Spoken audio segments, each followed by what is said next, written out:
Muito bem, eu quero começar a nossa mensagem de hoje compartilhando, quando eu tinha mais ou menos 6, quase 7 anos de idade, e fui matriculado nessa escola que ficava mais ou menos uns 2 quilômetros da casa onde eu morava, era a escola mais próxima.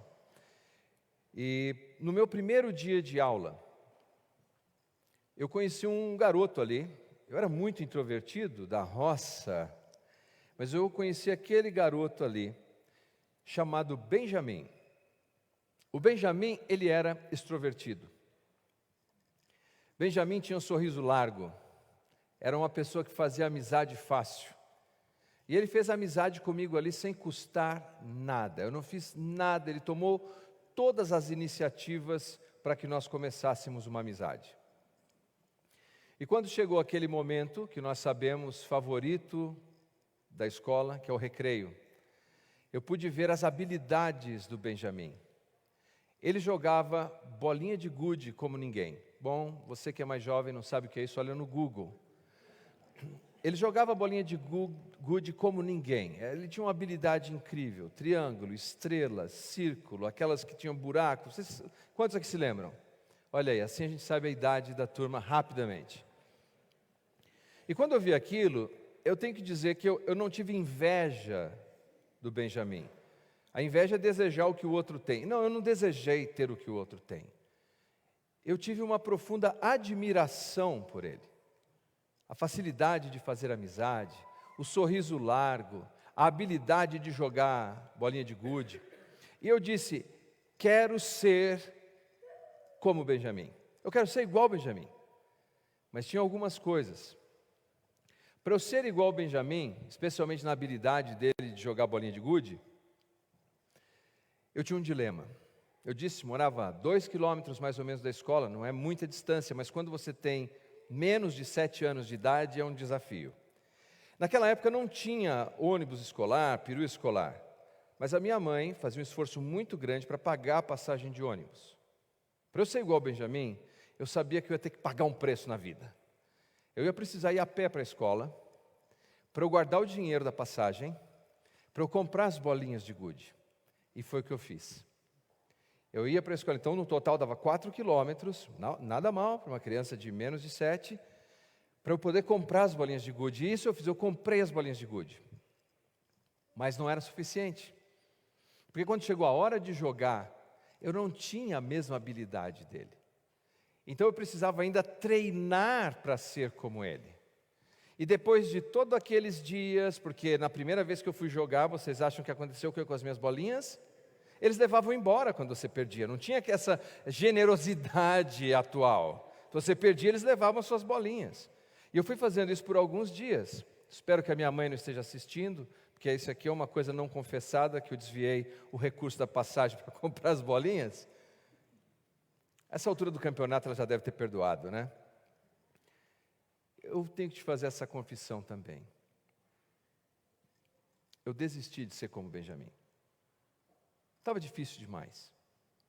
Era uma carga pesada demais. Essa história que eu estou compartilhando com você é uma história que diz respeito à identidade e à missão que nós temos na vida. Hoje há uma grande discussão, inclusive, de afirmação de identidade. Mas o que Jesus tem a dizer sobre identidade? O que Jesus tem a dizer sobre a identidade dele e a minha identidade? E como Jesus, definida a sua identidade, esclareceu sobre a sua missão. E feito isso, como ele resolveu a minha identidade e a minha missão. É sobre isso que eu quero conversar brevemente nessa noite com você. Abra sua Bíblia, por favor, no Evangelho segundo Marcos, no capítulo 8, a partir do versículo 27. Evangelho segundo Marcos, a partir do capítulo 8, versículos 27 em diante. Mateus, Marcos, segundo Evangelho. Se você encontrou, por favor, diga amém.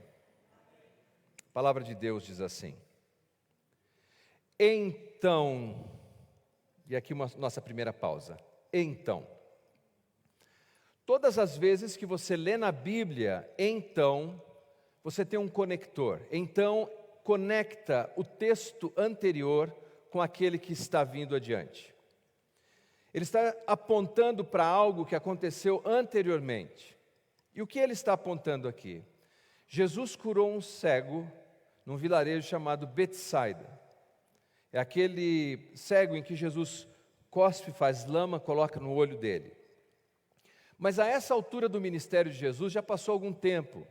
E provavelmente, cronologicamente falando, Jesus já está no 2º ano do seu ministério público.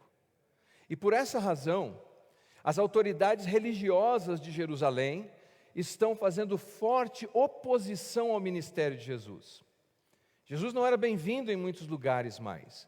E as pessoas que andavam com Jesus ou eram curadas por Jesus sofriam retaliações sociais e econômicas. Então Jesus cura esse homem e diz a ele: não entra no vilarejo, porque senão ele ia ter uma dor de cabeça enorme. Então, depois de ter feito esse sinal prodigioso, então, nós continuamos o texto. Então Jesus e os seus discípulos partiram para as aldeias de Cesareia de Filipe. E no caminho, perguntou-lhes: quem dizem os homens que sou eu? Responderam: João Batista, outros Elias, mas outros alguns dos profetas. Então lhes perguntou: mas vós, quem dizeis que eu sou? Respondendo Pedro lhe disse: tu és o Cristo. Advertiu-os Jesus de que a ninguém dissessem tal coisa a seu respeito. 31. Então, começou ele a ensinar-lhes que era necessário que o Filho do Homem sofresse muitas coisas, fosse rejeitado pelos anciãos, pelos principais sacerdotes e pelos escribas, fosse morto, e que depois de 3 dias ressuscitasse. E isto ele expunha claramente. Mas Pedro, chamando-o à parte, começou a reprová-lo. Jesus, porém, voltou-se e, fitando os seus discípulos, repreendeu a Pedro e disse: arreda, Satanás, porque não cogita das coisas de Deus, e sim das dos homens. Então, convocando a multidão e juntamente os seus discípulos, disse-lhes: se alguém quer vir após mim, a si mesmo se negue, tome a sua cruz e siga-me. Quem quiser, pois, salvar a sua vida, perdê-la-á. E quem perder a vida por causa de mim e do Evangelho, salvá-la-á. Que aproveita o homem ganhar o mundo inteiro e perder a sua alma? Que daria um homem em troca da sua alma? Porque qualquer que nesta geração adúltera e pecadora se envergonhar de mim e das minhas palavras, também o Filho do Homem se envergonhará dele, quando vier na glória de seu Pai com os santos anjos. Depois de Jesus, cuidadosa e zelosamente, inclusive pelos seus próprios discípulos, seguir em direção ao norte de Israel, ele chega nesse lugar chamado Cesareia de Filipe. Por que Cesareia de Filipe? A combinação dos 2 nomes nos diz. O imperador do Império Romano era César. O Filipe aqui é um herdeiro de Herodes o Grande, é filho de Herodes o Grande. Então ele é um reizinho com R minúsculo. E provavelmente ele tinha seus sonhos megalomaníacos de ter um lugar em homenagem a si mesmo. Mas como ele não podia fazer isso, ele não era o imperador romano, ele fez o seguinte: ele pegou um lugar e chamou aquele lugar de Cesareia, uma homenagem ao imperador romano César. E disse: imperador César, eu aqui tenho uma homenagem, esse lugar vai se chamar Cesareia, mas eu vou colocar aqui uma caroninha para mim, Cesareia de Filipe. Esse lugar anteriormente, por causa da influência greco-romana, era uma cidade em homenagem ao deus Pan. Você se lembra do deus Pan da mitologia grega? É aquele que tem pernas de cabra, chifres e toca flauta. Esse não é o diabo. O que acontece é que as pessoas apanham essa imagem da mitologia grega e atribuem ao diabo. Na Bíblia, o diabo é descrito como um anjo, um ser angelical, que tem a capacidade ainda de se transfigurar em anjo de luz. Então você não vai encontrar o diabo no seu caminho com garfo, com chifres, com pés de cabra e cauda do Gasparzinho não, do Brasinha. Você não vai encontrar ele assim. Você vai encontrar o diabo por meio de oportunidades, por meio de coisas bonitas, por meio daquilo que é atraente, por meio daquilo que é interessante, por meio daquilo que é convidativo, mas que vai invariavelmente afastar você de Jesus. Não espere encontrar o diabo com chifres, garfo e rabo pontiagudo. Não é assim que ele vai se apresentar a você. Ali naquele lugar, o que eles tinham feito? Eles tinham escavado as rochas. E nessas escavações eles fizeram altares. Então imagine um lugar bem idólatra, com muitos ídolos e imagens de divindades. Era assim, eles tinham um verdadeiro panteão de deuses naquele lugar. Inclusive naquele lugar existia um grande portão esculpido na madeira, que era na pedra, que era chamado de os portões do Hades. Você se lembra também da mitologia grega que Hades é o deus do mundo invisível dos mortos. É ali, em Cesareia de Filipe, que Jesus está com os seus discípulos. Está comigo aí? Diga amém. Então Jesus está assim, conversando com os seus discípulos. Atrás dele, é como se tivesse um telão cheio de deuses e ídolos, inclusive um ídolo de adoração ao imperador, porque existia o culto ao imperador. Ali na frente de todas aquelas divindades, Jesus pergunta: quem as pessoas estão dizendo que eu sou? Diante de todas essas figurinhas aqui, quem estão dizendo que eu sou? E os discípulos começam a responder: olha, eu ouvi dizer Elias. Havia uma profecia, aliás, há uma profecia em Malaquias, dizendo que um dia Elias, o grande profeta, voltaria. Elias. João Batista. Você se lembra, João Batista tinha um dom, vou chamar de o dom da oratória, porque ele não fez nenhum milagre que se saiba, nenhum sinal prodigioso, mas ele conseguia atrair multidões ao Rio Jordão apenas para ouvir a sua mensagem. Ele tinha sido executado. Então os discípulos disseram que as pessoas comentavam que talvez Jesus fosse João Batista, ou algum dos profetas. Qualquer que fosse essa identidade, seria uma identidade muito elogiosa. Elias, o maior dos profetas não escritores do Antigo Testamento, João Batista, a quem Jesus disse que nascido de mulher na dispensação do Antigo Testamento, ninguém era como ele, ou algum dos profetas. Isso já era de uma grandeza enorme. Mas depois de ouvir a opinião pública, depois de ouvir o que as pessoas estavam dizendo a respeito dele, Jesus se volta aos seus discípulos, pessoas como eu e você, e ele pergunta: e vocês? E para vocês? E para você? Quem eu sou? E Pedro, sempre Pedro, ele diz, na versão de Marcos: Tu és o Cristo, o Messias, o cumprimento de todas as profecias do Antigo Testamento.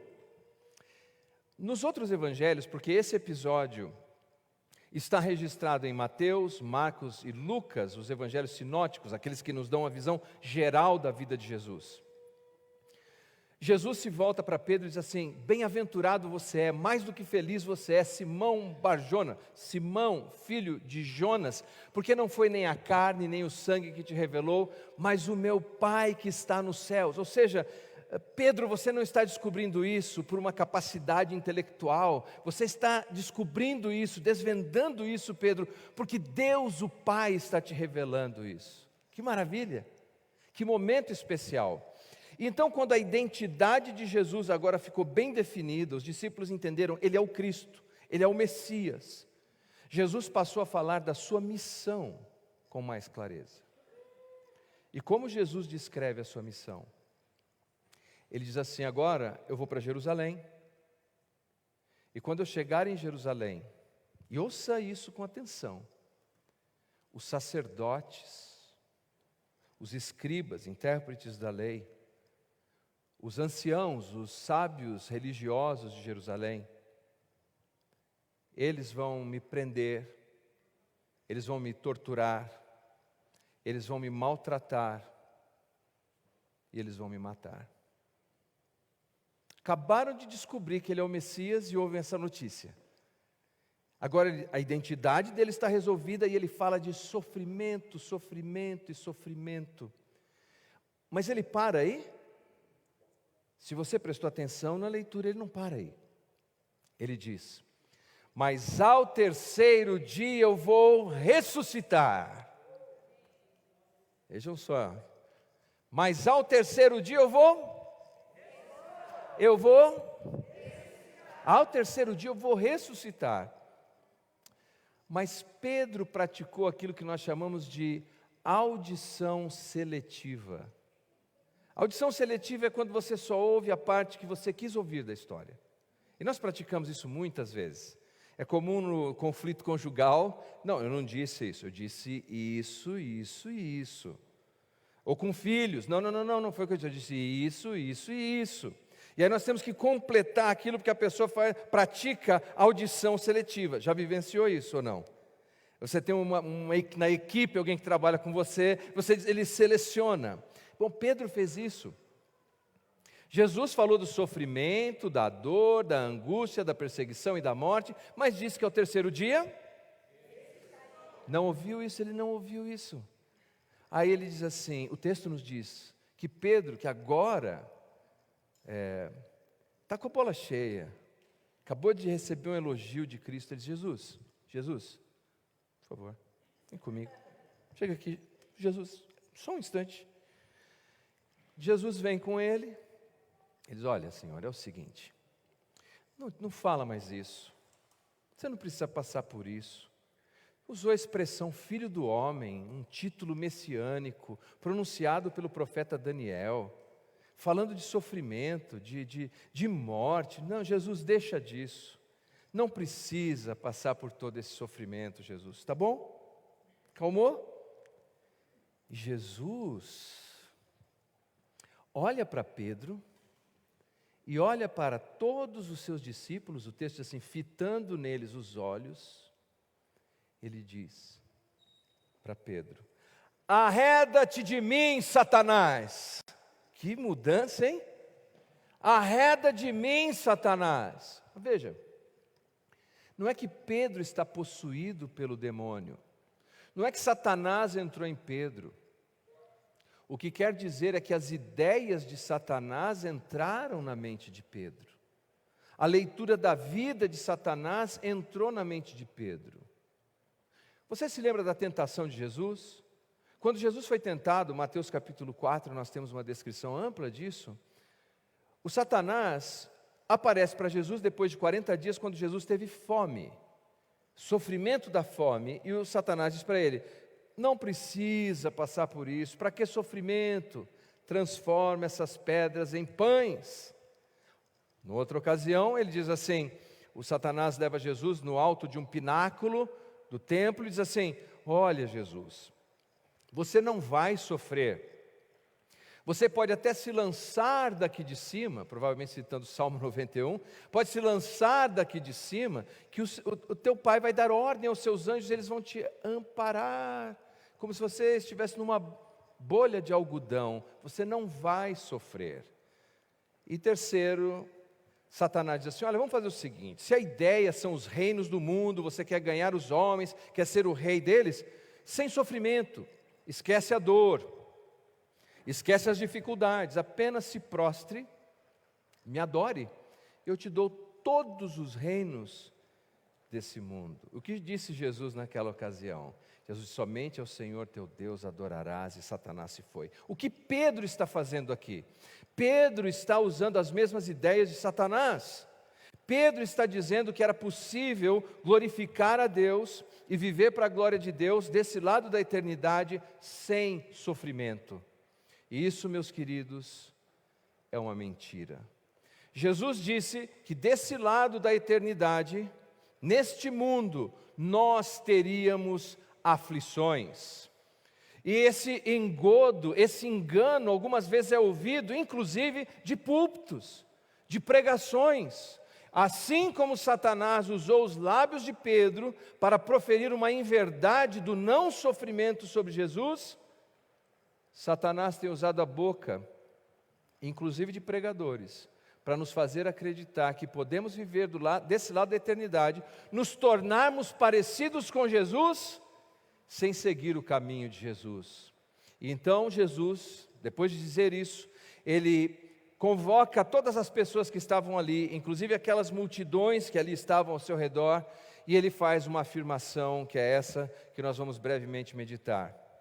Jesus diz: se alguém, qualquer pessoa, não importa seu título, a sua formação, a sua posição econômica, a sua capacidade intelectual, não importa a sua raça, se qualquer pessoa quiser vir após mim, uma maneira de descrever, quiser me seguir, quiser ser como eu sou, a primeira coisa que deve fazer é desejar. Desejar. É interessante que a palavra desejar é thelei, e o verbo aqui é presente, ativo. Fala daquilo que você deseja na vida. Então, primeiro, é definir a sua identidade. Jesus está dizendo, se você quer ser como eu sou, você tem que entender a minha missão.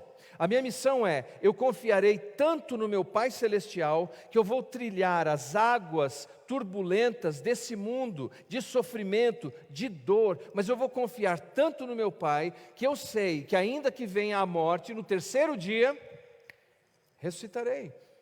E se você quer ser meu discípulo, você vai ter que confiar nisso e seguir por esse caminho. É claro que o sacrifício de Jesus é o sacrifício vicário que nos salva a todos e que não nos custa absolutamente nada. A salvação é pela graça de Jesus, por sua obra na cruz. Ele morreu por toda a humanidade, pelo pecado da humanidade, passado, presente e futuro. Mas Jesus disse, se você quer ser como eu, se você quer ser uma cópia minha e vencer esse mundo de maneira que a sua vitória reverbere por toda a eternidade, sem prejuízos eternos, você tem que desejar. É o verbo ativo. O que você deseja na vida? O que você deseja na vida? O que você realmente deseja na vida? Pare, faça uma análise, faça uma introspecção momentânea, o que você deseja na vida. Porque muitas coisas que nós desejamos na vida são tão fúteis e passageiras, são tão pequenas. O que você deseja? Jesus disse, se você deseja profundamente ser como eu sou, então, negue-se a si mesmo. Negue-se. Parece uma contrariedade. Negue-se a si mesmo. Como é isso? Negue-se a si mesmo. Eu nego a mim mesmo? Exato. Porque antes de conhecermos a Jesus, nós tínhamos uma identidade vinculada a Adão. Nós tínhamos uma identidade apenas tomada pela natureza pecaminosa de Adão. Mas quando colocamos a nossa fé em Jesus como nosso Salvador, nós ganhamos uma nova natureza. Eu não vou poder me aprofundar muito nisso por causa do tempo. Mas então nasce uma pessoa nova. Mas existe então um novo Leandro que nasceu de novo aqui. Mas existem ainda os resquícios de um cambaleante Leandro, que a Bíblia chama de a natureza velha, que está sempre ali dizendo, eu quero assumir o controle, eu quero que você deseje outras coisas. E veja, Jesus não está falando nessa passagem que eu e você temos que ser ascetas, que nós não podemos ter nenhum prazer na vida, nenhuma alegria. Não é disso que Jesus está dizendo.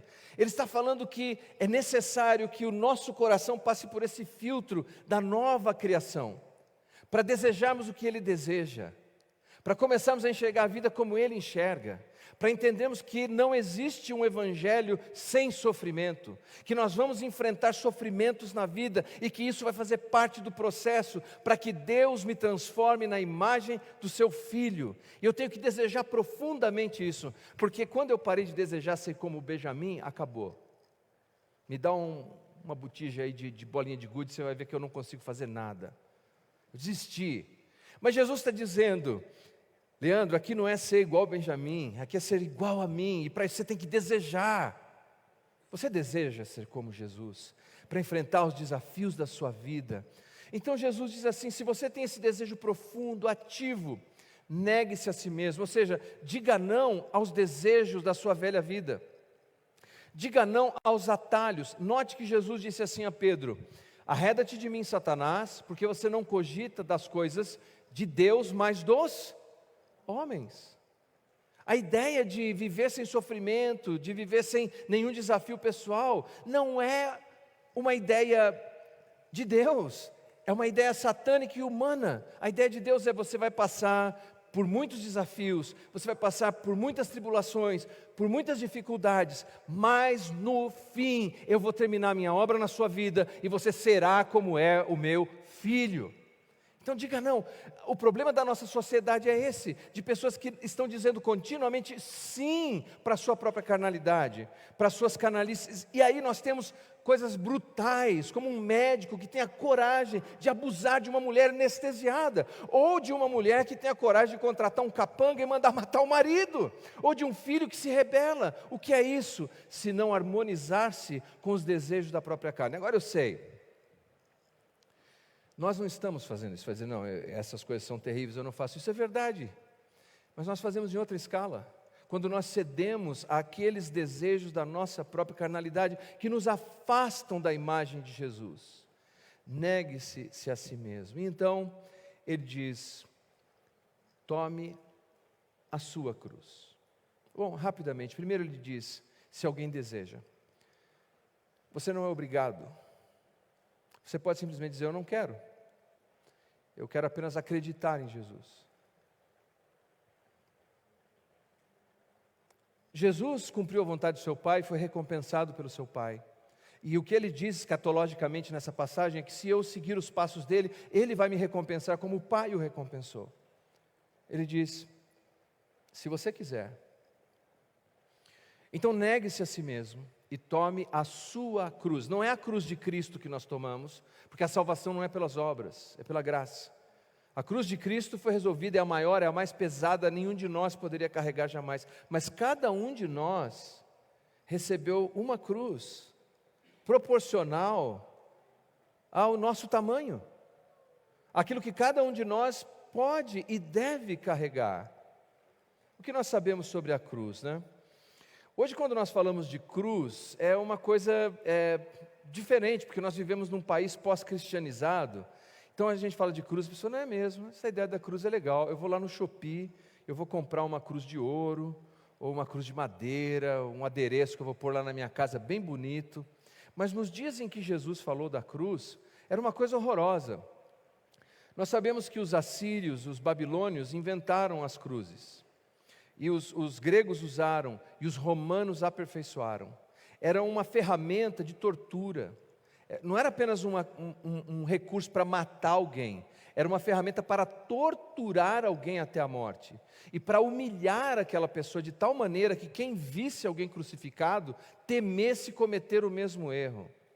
Então, a ideia da crucificação, estudiosos, legistas, eles dizem que você ficava ali pendurado, às vezes por horas, e então você puxava o seu corpo o máximo que você podia, para poder respirar, para puxar o ar, mas à medida que o tempo ia passando, você ia perdendo a força no braço, então você ia soltando, e com isso a pressão do seu próprio corpo ia asfixiando você, e você buscava pelo oxigênio, e você não conseguia respirar na cruz, e as pessoas que andavam embaixo e viam você ali agonizando, porque você não consegue respirar. Eles morriam de medo, eles diziam: eu não quero morrer como ele. Era humilhante, você era crucificado nu, sem roupa. Eu sei, nas produções cinematográficas, eles põem uma roupa, uma toalhinha, alguma coisa, mas não tinha nada ali, era sujo, era feio, era assustador. E se você demorasse demais ali, eles vinham e quebravam as suas pernas.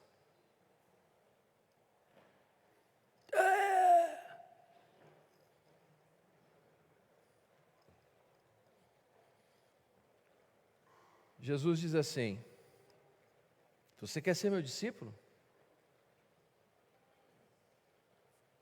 negue-se a si mesmo. Não tenha medo da sua dor. Não tenha medo do problema que você vai enfrentar. Vai doer. Algumas vezes você vai ser humilhado, confrontado, xingado. Você vai algumas vezes sentir um desespero enorme, mas tome a sua cruz, confie em mim, porque assim como o Pai me recompensou, eu vou recompensar você, e a recompensa que eu vou te dar, nada, nem ninguém pode tirar de você, porque vai durar por toda a eternidade. O problema é que, continuamente, nós queremos esquecer a nossa cruz. Nós queremos fugir da nossa cruz, nós queremos deixar a nossa cruz para alguém, e com isso nós vamos a cada dia desistindo do processo, da missão que Deus nos deu, para que possamos nos tornar semelhantes ao Salvador Jesus.